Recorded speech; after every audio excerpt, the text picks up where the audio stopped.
I want to share with you a story that shook me. And it shook the people who were there at the moment that this happened.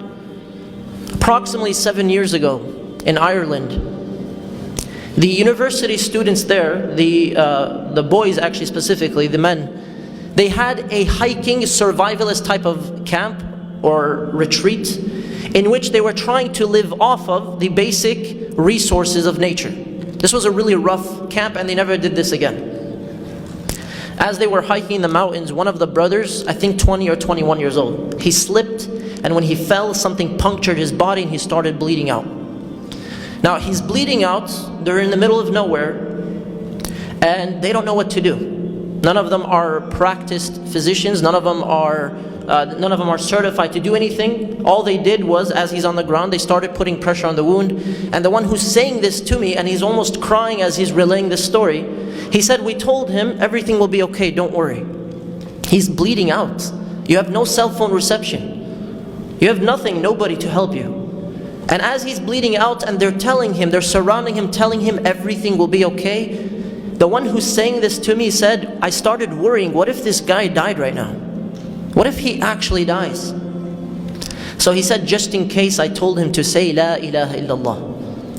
A phrase that for you and I right now, you can say so lightly your lips don't have to move. La ilaha illallah. I know like half of you just tried it. La ilaha illallah. The phrase of salvation. The phrase of happiness and success. The phrase that the Prophet ﷺ and the messengers worked for. So you and I could say it today.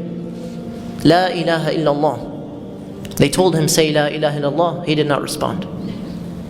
He said, can you hear us? He said, I can hear you. He said, just in case, say La ilaha illallah. No response. Can you hear us? I can hear you. Say La ilaha illallah. Why are you not saying La ilaha illallah? He remains silent for a moment and then finally he opens his mouth and he says, for the last 6 months when I was alone in private, I did not pray a single prayer to Allah. And then he died.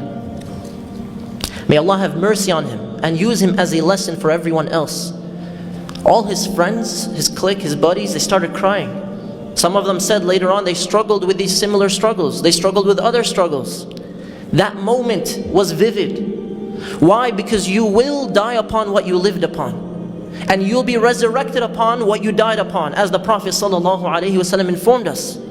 How can you and I put in the effort today and never lose hope, so that at the moment our souls are departing from our bodies, we are able to say La ilaha illallah in a very powerful way, in a very clear way, not so others can witness it, but for ourselves.